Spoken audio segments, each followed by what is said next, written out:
It was May 14, 2008. A cool spring night in Marshall, Minnesota. Quiet, unassuming, the kind of place where nothing really happens. But that night, something did.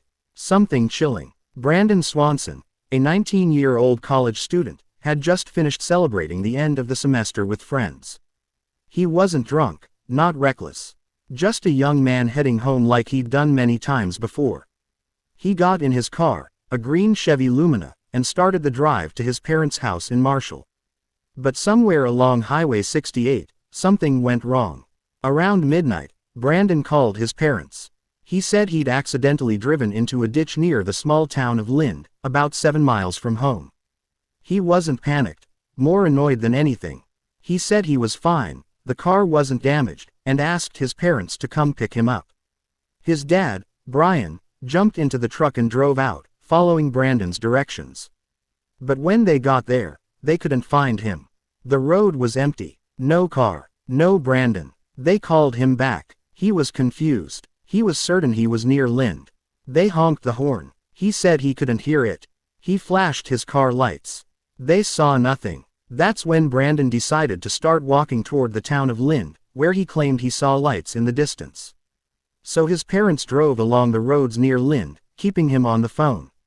He described what he saw: gravel paths, fences, even a stream he had to cross. It was dark, but he kept moving, believing he was getting closer to the lights. And then, after nearly 47 minutes of staying on the phone, Brandon suddenly yelled, "OS****." And the call went dead. Brian and Annette Swanson were instantly thrown into panic. They called him back, over and over, but Brandon didn't answer. No voicemail, no text, just silence. They reported him missing the next morning. At first, police didn't take it seriously. Brandon was 19, a legal adult. Maybe he just ran away. Maybe he was angry. Maybe he was just hiding. That's what they said, but his parents knew better. They kept pushing until police finally opened an investigation and began searching. They traced his cell phone and found the last tower it had pinged off. Turns out, Brandon wasn't anywhere near Lind.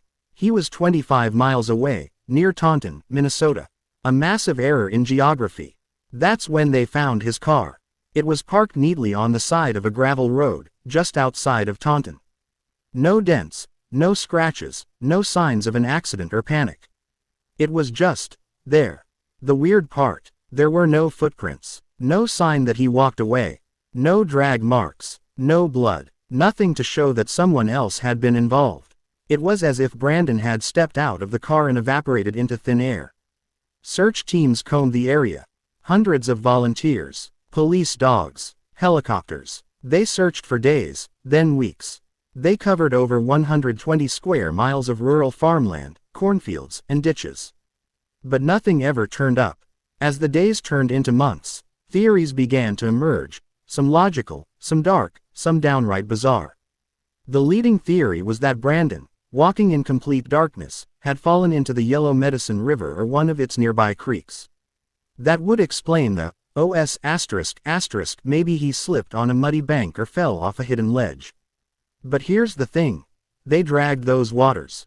Multiple times. With sonar. With divers. Nothing was ever found. No clothing. No shoes. No body. Others suggested foul play. Maybe someone picked him up and something went wrong.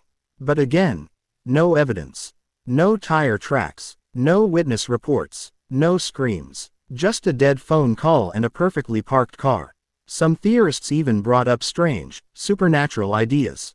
Was it alien abduction? A time slip? A wormhole? It sounds ridiculous, until you realize how someone could just vanish in the middle of nowhere, in real time, while on the phone. One of the eeriest parts. The phone kept ringing for hours after the call ended. His parents said it didn't go to voicemail, it rang. That means his phone didn't die. It was still on, still out there, but it was never found. 15 years have passed. Brandon Swanson is still missing. No body, no phone, no trace. His parents never stopped looking. They still drive those gravel roads. They still talk to the media. They still replay that phone call in their minds, wondering what happened after he yelled out. In his memory, Minnesota passed Brandon's law, requiring authorities to immediately begin searching when a person is reported missing. No waiting, no assumptions. That law has helped save other lives. But for Brandon, the questions remain. Where did he go? Did he fall? Was he taken? Or did something unexplainable happen that night under the cold Minnesota sky? Sometimes the scariest stories are the ones with no ending. And Brandon Swanson's story is one of them.